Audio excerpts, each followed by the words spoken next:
Hello, we are back by Let's Talk Edition, and we are joined by Dan as always. Hey there, Dan, how are you?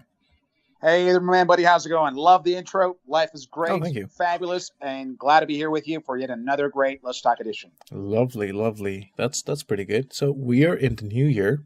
I mean, not when we are recording, but when this is published. And Happy New Year to you all. I hope Happy you, New Year. yeah. I really can't wait for the what's going to transpire in 2019. It's going to be amazing. It's going to be lovely. I'm pretty sure of that. And we're going to make it lovely. Um, so today, however, we are talking about how to use both the emotional and logical hemispheres of your brain. Well, we have two sides to our brain. We have an emotional animal in there, and we have a logical animal in there. And we want to optimize on using our emotions and a logical part of ourself. And so, first of all, can you explain what is happening there? What do we talk about when we say emotional and logical sides of our brains? Well, as we all know, the brain has two major hemispheres: the left, which is the logical brain, and the right, which is the emotional brain. Now, we call them logical and emotional, but it's not just about logic and emotion, because technically speaking, there are a lot of faculties that are used using each hemisphere. And if you access a certain part of your basically mind, then of course this will allow you to be able to do certain things that the other side cannot. And ultimately, from my perspective, there are, of course, some certain people who are much better with their left brain, and they tend to think basically a lot more logically. And there are those who somehow are predominantly, right brain, and they tend to use their emotional side very much. However, the two sides aren't just about emotions. We call them emotional and logical, but there's a lot more to it than that. For example, the left brain, in addition to just being responsible for logical stuff, it is also responsible for a lot of numerical processes. Like if you are good at math, I mean, you, for example, Poujix, you're an astrophysicist, so you're damn good at math and physics and all these things, which means you use your basically left hemisphere a lot when you're working. Other than that, Right. of course, the left brain is used for a lot of other things, such as thinking and creating strategies for yourself. Like if you're planning your business, or you're writing down your goals, or if you're trying to be strategic, you are tapping into the power of the left brain. Other than that, when it comes to any forms of analysis, what did I do? Did I say the right thing? Could I have done this differently? These are all processed by the left brain, and trying to understand any amount of reasons or reasonings, finding some roots of the things. These are all the things we use for the left brain. And of course, the left brain is generally very realistic. It doesn't like to imagine a lot of things. It likes to see things as they are. Now, on the other hand, we have the right brain.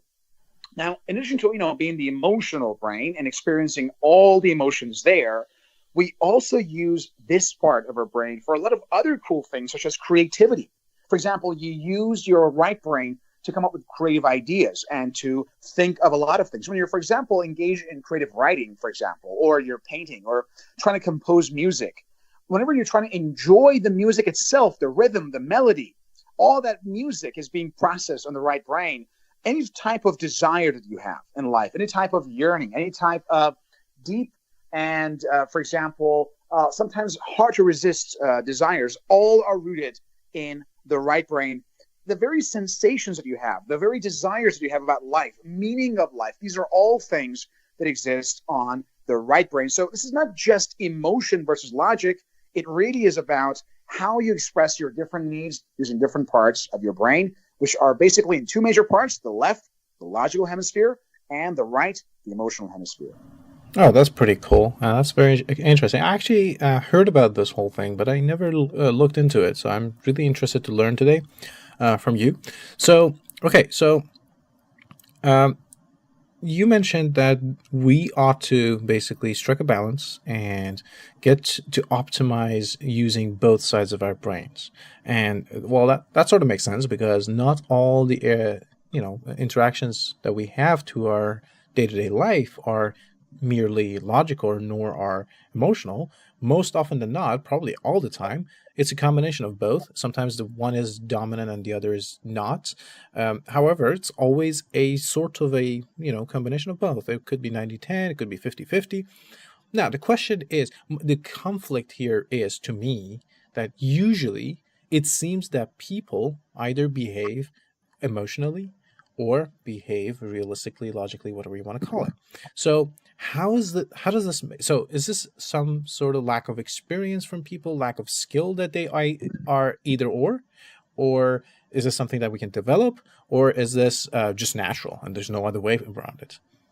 Well, first of all, let me just explain that no one ever acts fully logically. It is impossible for the human brain to use only one side that is only thinks logically and makes decisions logically, right? Even people who experience very little emotion, even these people use their emotions to make all of their decisions. Those who are logical, however, they aren't logical because they are not capable of experiencing the emotions and they make that decision just very logically.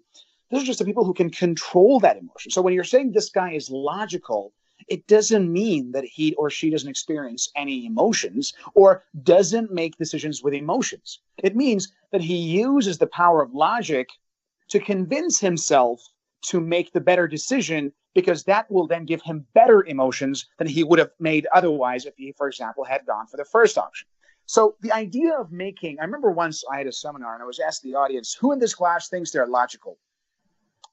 And a lot of people raise their hand, of course, like, well, of course I'm very logical. And I said, bullshit. You're all lying to yourselves. And of course, some of them actually got pretty upset at first. But then I explained to them why that's the case. And that's because everything we do is because of emotions. It is impossible to make decisions for the sake, because we're not machines. We're not robots, okay? Every decision that we make, think of the I don't know if you know somebody who is probably super cold and has no emotions at all. Even that guy has emotions, and even that guy makes his decisions with his emotions. However, he tends to express those emotions differently. So the idea of using your left and right brain at the same time does not imply that you have to just sometimes switch off the emotions and be logical, and then this whole thing doesn't just work for the most part. What it really means is how can we combine and use these two hemispheres together in order to make optimal decisions that improve the quality of your emotional life.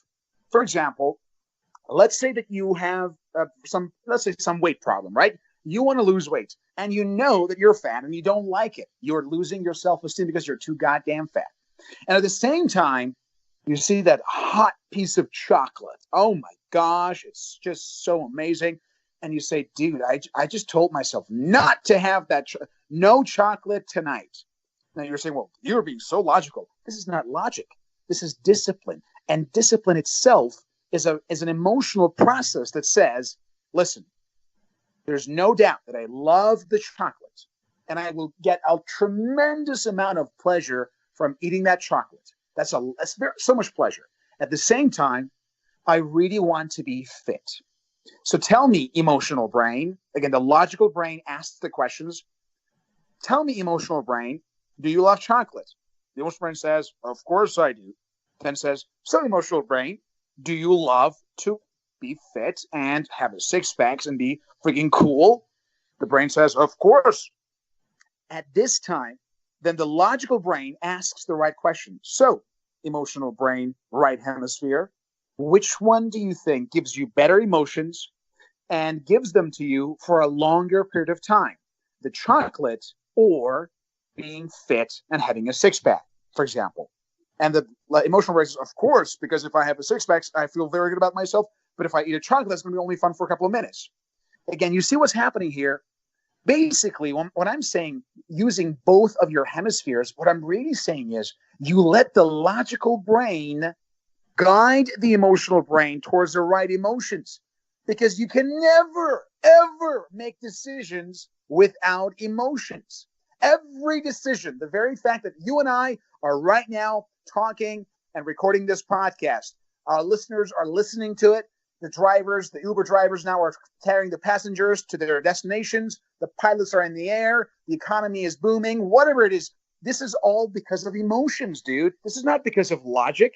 People never take any action for the sake of doing that thing. They're always trying to get something out of it. And that thing is always emotions. People don't want to get rich. People, they want to experience the emotions that come with wealth. Things like freedom, things like control, things like love that they get by spending that money on the people they care about. People don't want to lose weight because they want to lose weight. They want to feel the emotions of feeling sexy and loved and attracted to the members of the opposite gender. So whatever we do, you yourself, you don't want to be an astrophysicist because you think it's cool. You want to be an astrophysicist because you want to realize your true potential. And the idea of being an astrophysicist gives you good emotions, or at least it gives you better emotions than the field of computer science, which I know was your first field or something probably. So Right. it's all about emotions. You see, whatever we do, the way we dress, the way we talk, the way we walk, the things we do, are we an entrepreneur, or are we, for example, working for somebody else? Do you want to retire early, or do you want to work until late? These are all based upon what we consider emotionally pleasing. And every decision we make. So let's go back to my seminar. When all of my students raised their hand, yes, I'm very logical. And of course, they were saying bullshit. Why? Because the very fact that they are saying I am very logical is an emotional thing. Because they want to feel good about themselves. Because people associate good emotions with being logical because they think if I'm emotional, I make bad decisions. If I'm logical, I make good decisions. And that good decisions makes them feel good. So it's all about emotions. And because of this, I'm not a fan of being, all logical, because I know it's bullshit and it's never real. It never happens. So instead, I don't want people to be logical in their decision makings. I want them to use their logic to guide their emotions towards superior decisions. And that's exactly what's basically using both your hemispheres all about. Because you can never dominate emotions with logic, because emotion is energy in motion. Your very life is because of emotions. If your emotional circuit goes out, you will die or you will experience tremendous pain. Think of all the psychiatric patients right now. They're most of whom are very intelligent. They have a great logical and basically reasonable abilities to be able to think properly, but they're almost dead and they want to commit suicide, right? So ultimately, emotion is the real force of life. And a happy, we're saying happiness, we're saying success a lot.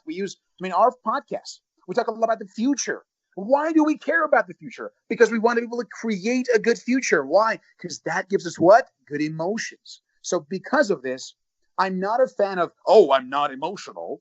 I'm a fan of using logic to experience and direct the right emotions towards experiences, activities, and behaviors that will allow you to continue to experience even better emotions in the future. Okay, so yeah, that's a very good clarification, and I think I understand what you mean. However, I have to make a tiny bit of correction in what I meant. I suppose I do agree with you that if you're a biological human being, you are bound by your emotions, and that's not necessarily a bad thing, as you mentioned. However, One what I question: do we have an unbiological human being as well? well, we might. Well, not yet, but we might. there, Very there is soon. actually that Sophia who's Wait for now. singularity. Well, that's true. Well, so that's what I meant. Basically, the point is, if you're a human being, you're a biological human being at this point in history, probably, and then it means that yes, you have emotions. Even if you're not, it doesn't necessarily. Even if you're uh, some being, or even human being that is not biological, it doesn't necessarily mean that you don't have emotions. Those can also be programmed. So anyways, back to our, so what I meant, however, by emotional and logical was exactly the differentiation you made. Sometimes you make decisions, or people do make decisions purely on the basis of the momentary emotional feeling that they have, like that chocolate that you mentioned. Or sometimes they are actually overly aggressively logical, meaning they deny every single emotional desire or need they have for presumably something that is more logical or something. I don't have a good example in mind, but basically, the idea is that my point is that sometimes you can actually overkill, like not even care about being fit. It's just the chocolate is bad and you shouldn't eat chocolate. Not because of another emotional motive, but just because chocolate is bad. And that's, I mean, sometimes there's a purpose and that's fine, but sometimes there isn't. And you can see sometimes people being annoyed by those logical people, or again, by logical, I mean people who, I don't know if you want to say pretend to be logical or be trying to dominate their emotional side. Maybe that's driven by emotion too. Can you elaborate on that? Well, obviously, every little decision that you make, it's rooted and founded upon emotions. This is one of the first lessons I learned when I began, my sales training at the age of 17.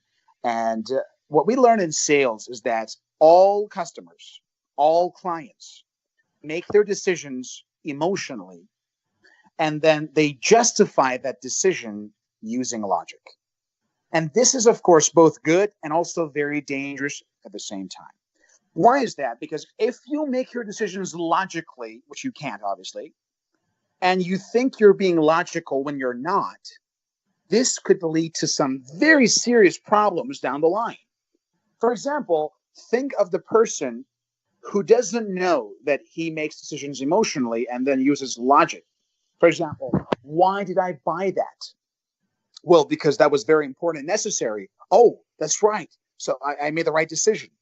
And this person will then continue this pushing behavior and this buying habit that might lead to his or her bankruptcy.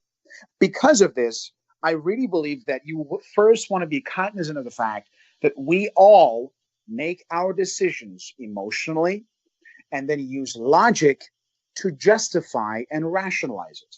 So instead of that, I have a different solution for this. First of all, know and acknowledge that this happens. Know and acknowledge that you are an emotional being just like me, just like Poujix, just like anybody out there, and that you are going to make all of your decisions emotionally. But instead of trying to then rationalize it using your logic, why not lead the logic ahead and let logic help you make better decisions using your emotions? So because of this, I'm a fan of asking the right questions. I think the way you can actually control and guide the right brain with the help of the left brain is by the kind of questions you ask yourself. They will allow you to experience life very differently. I think the ultimate definition of using both hemispheres is controlling the questions you ask yourself. For example, let's say you ask yourself, why is it that I cannot make it in business? And then your brain, like a computer, will look for all the answers and then will make you feel demotivated, upset, hate business, and you quit it right away. What if you ask yourself, what do you think are some of my biggest strengths that I can use in the field of business and entrepreneurship? Now the brain will look for very different answers and you experience very different emotions. You don't feel like a loser, you feel like a winner. So because of this, anytime you have bad emotional feelings, let's say, for example, just right now your boyfriend dumped you or your girlfriend dumped you, right? What do most people just say about this? Why me? Why now? Why all girls are bitches and all guys are assholes? These kind of questions only make you feel lousier. But instead, what about using your logic when you're dumped and ask the right questions?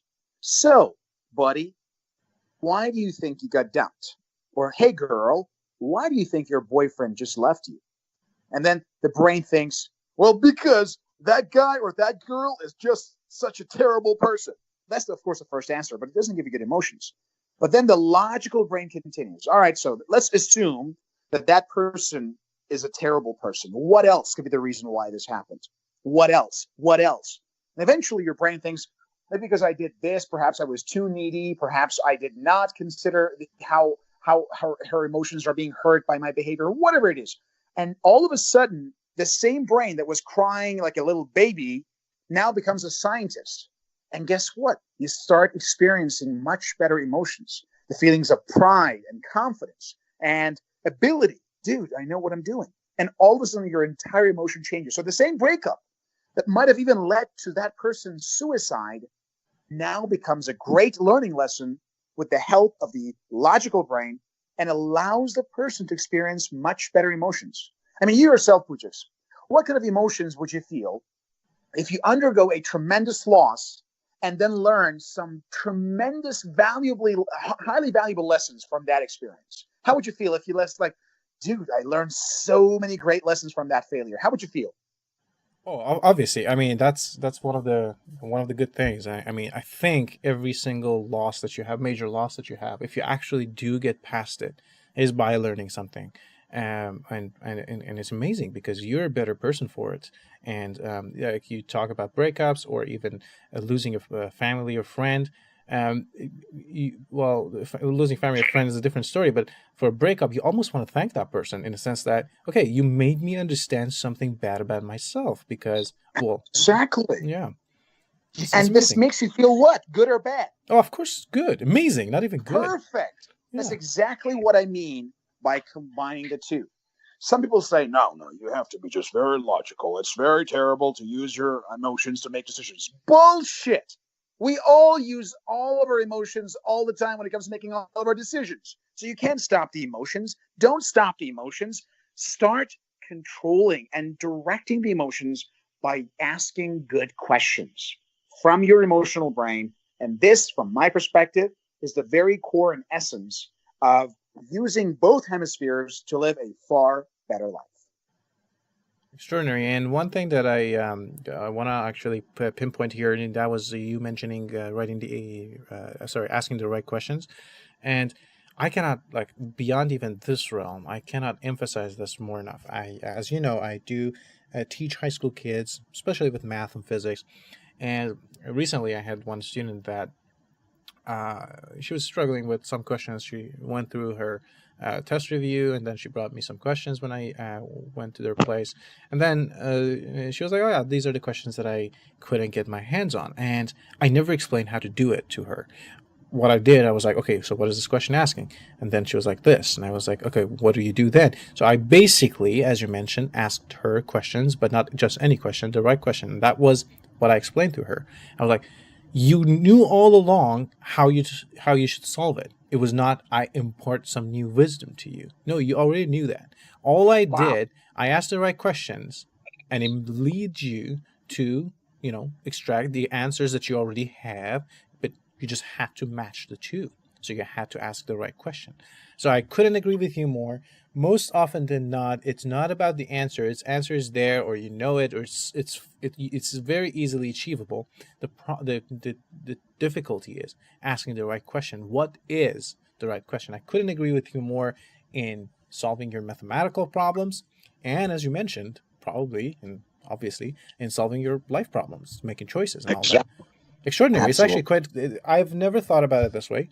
It's very interesting, and now I understand what you mean by combining the two. I always thought, okay, there's a sometimes you should use this and sometimes you should use that. That was a You good point. can't. It's You can't. Yeah, impossible. yeah, I mean, I all understand the that. brain scans show that we are. I mean, in the past, I remember once there's a great theory that says we only use 2% of our brain. That's complete false. We don't use 2% of our brains. We are using all of our brain all the time. We only realize 2% of our brain's potential because the brain is always active and we are using both hemispheres all the time. The key is, can you guide it?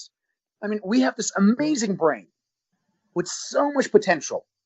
And unfortunately, we are not born with an instruction manual for our brain. So hopefully, we're going to wait for Singularity to give us some brain instruction manual too. But for now, we don't have it. And because of this, we need to understand that there are certain ways that your brain functions better. And the way to do so is to ask the right questions because we have no physical access to our brain. We can't touch or press a part of the brain. This could be done in a laboratory, by the way, where you, for example, I mean, if you remember the book Homo Deus, there are now some helmets Right. that are pressed on people's basically skull, and it sends certain electrical signals to certain parts of the brain, and that allows the person to like hyperfocus or something. This was mentioned in detail in one of the chapters of Homo Deus, and of course, it's going to be used in the future as we approach singularity. And we literally, so by then, we won't have to worry about any of these things. Which literally, it's like I'm depressed. Like they literally put that helmet on your head, and they send signals to some part of your brain, and your depression literally disappears in a second. But now, the only way we have access to is not via the hardware, because we have no control over the hardware, which is the brain. We can only approach through the software, and that is through the input and the output that we put into the system, the kind of questions that we ask. Of course, these are the topics that are discussed in detail in NLP, neuro linguistic programming, because you literally program your brain using the software, which is the thinking, without any access to the hardware. Although we can manipulate the hardware that is the brain itself through things such as state management, tonality, physical activity, health, vibrancy. But generally, you want to also control the software. So using both hemispheres really is becoming the programmer for your brain and asking the right questions with the right inputs, that instead of just giving you errors, which comes in form of negativity and bad emotions, they actually execute the program and they get your results. Fantastic. Now the question becomes: I had this again. I mentioned that asking the right question is super important, and people constantly ask me, "Okay, then yeah, I understand that. Fair enough. That's good. Now I see it. But how do I know what is a good question?" And I want you to elaborate on that within the context of what we're talking about. You see, a good question is the kind of question that allows you to first experience positive emotions, or at least avoid negative emotions. Now, negative emotions are proven to cause the majority of our health problems. They suppress the immune system. They cause massive stress. They cause trouble for your sleeping. And more importantly, they're just not fun. I mean, let's be honest, it's not fun to be depressed for fucking 2 months, right? It's not fun. So the first element of asking good question is the kind of question that allows you to feel good emotions, or at least avoid bad emotions. Because let's be honest, if you it makes you feel lousy, then you won't even have the energy to find the answer, let alone take action. So that's the first criteria. Now, I should mention one thing. It's about genders. So ladies prefer, I mean, all the psychological research has proven that ladies prefer to experience what we call a range of emotions. So for women, they need to experience negative emotions at least a little bit, just to somehow jolt their emotional system. Whereas for men, that is not necessary. We don't need a lot of bad emotions. What we do need is positive emotions and good emotions. So that's the first element. Second element of a good question is the kind of question that leads to you finding a solution. If you ask yourself why all women are such, for example, blah, blah, blah, whatever it is, this is not an effective question. Not answer, but like, because they're just the way they are, right? However, if you ask yourself, what can I do to improve the quality of my, now that's a far better question because you can actually find a solution for it. The third element of a good question to ask yourself are the questions that lead to you taking action. So a why question isn't as effective as a how or what question. So why this happened is very good because you find a reason. But how can I make sure this doesn't happen again is a far more effective question. And an even more effective question is, what is the exact step-by-step plan or strategy that I can implement so that this does not happen again? You see, so the questions that lead to you actually getting some solutions that allow you to take action, and at the same time make you feel good emotions and empowered, are what I call effective questions. So and think of, for example, you just, let's say you lost your partner, or perhaps you just went bankrupt in business or whatever it is. What do most people often ask themselves, right? Why this happened to me? Why all the time me? What's the problem? Oh, why all these business people are such and such? Ultimately, they feel lousy. They can't find a solution. But if you ask the kind of questions that says, well, first of all, how much more experience do you feel as a result of failing in your first business after putting all your savings in it? Well, I feel very experienced. Boom, good emotions. Interesting. And do you feel kind of like you're very, very courageous and cool for having even tried to run your own business? Oh, yes, dude, I got guts, man. Good emotions. Interesting.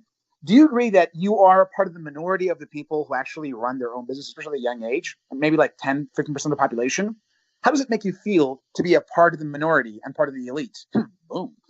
Well, you see, this person has just lost all of his savings in running a business that did not work and generate any profit. But by asking just these simple 3 questions, he's already feeling like a fucking superhero. And then he continues. All right, very well. So given the fact that you're such a cool guy for having even dared to start your own business, let me ask you another question. What do you think was something you did right? Again, most people just ask the question, what did I do wrong? No, first start with what you did right, because this gives you the good emotions. Well, I actually took the first step to run my business. I did try to actually contact my friends to see if they can actually join me So he talks about all the things that he did right. Boom, good emotions. Interesting. Now, given the fact that you've done a lot of things right, what are some things that you perhaps did wrong, but learned a lot of great lessons from? Well, I did this and this, and boom. You see, these kind of questions so far that I've asked, don't you agree that they all cause you to feel good emotions? Oh, you're asking me actually. Okay, yeah. That's right. Don't you agree that Sorry. they all Yeah, cause you to feel good yeah. emotions? No, absolutely. Yeah, definitely. That's exactly what I'm talking about, you see? And this is the art. It's not just a science, it's also an art of asking these kind of questions that allow you to feel good emotions. Once you do all of these things, of course, life gets a lot better. That's extraordinary. It's a different perspective. Definitely, I never thought about it this way. It's these are really good. And I again, I cannot emphasize enough how writing. I keep saying writing, asking the right question is important, and because it leads to the right solution, to well, there's no the solution perhaps, but to the good solution. Um, By the way, buddy, you said writing. What happened? I heard you're also working on the early stages of writing your own book about reality. Right. Yeah. Well, that's going actually pretty well. It's a very extensive research based book. So I'm like heavily deep in research, and because I have my university and work and all that, it's not going as fast as I would love for it to go. But I knew that going in, so I'm not disappointed. It's going slow, but it's going very interestingly so far. I'm gonna have more updates while I have, and I'm gonna hope to, give some updates while we're having our episodes in terms of some of the concepts, which is going to be interesting. Yeah, Fantastic. maybe that's why I'm thinking of writing. I keep saying writing. Exactly. Your mind is busy all the time. Yeah. Well. Yeah. That's. I guess that's all of us. Because generally, whatever your mind is busy with, you tend to put that word in everything you do because your mind has a True. focus. This is also part of NLP. The vocabulary that you use shows the content of your mind. For example, whenever you think of like Donald Trump, he always uses words like tremendous, great, and all those things. Right. Yeah. Why is that? Because that vocabulary shows that he does think of himself as God's gift to humanity, right? So the content of your thought will determine what kind of words you use on a regular basis. So, buddy, good luck writing that book. Thank you. Yeah. I guess I'm literally engaged that way, so that's good.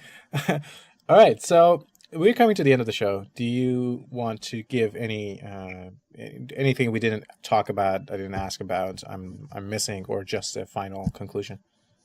Fortunately, all the major questions were asked. But as we already talked about, the key to using both your emotional as well as logical brain, ultimately, as you mentioned earlier, is about the kind of questions that you ask yourself.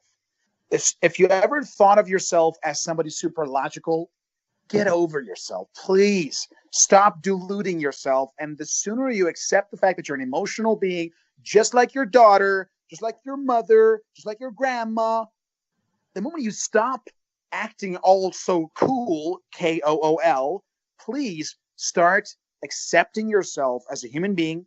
Know that all humans are emotional. Everything you do is because of the emotions. And lack of emotions oftentimes means the end of life. That's when you start committing suicide, do crazy stuff.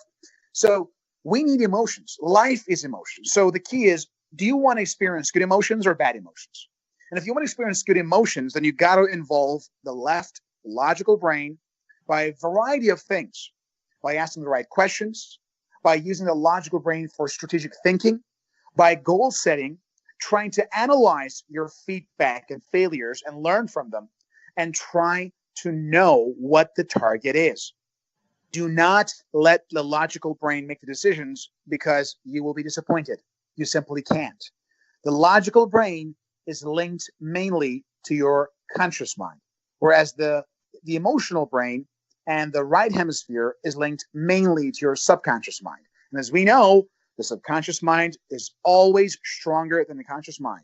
And most of your achievements is indeed because of your subconscious mind as well as your emotions. So instead of trying to avoid your emotions, try to control them and direct them with the help of right questions, with the help of goal setting, with the help of knowing the targets, with the help of having deadlines. And all of these things are going to direct the attention towards the kind of emotions you want to experience in order to achieve the best results possible for you. Now that is a good recipe for the new year to achieve some success. for ourselves. Awesome. Thank you for joining us again and for this. It is my awesome pleasure, chat. buddy. Yep, and I hope you have a good start to your new year, all of you, and see you in the too, next buddy. show. Cheers.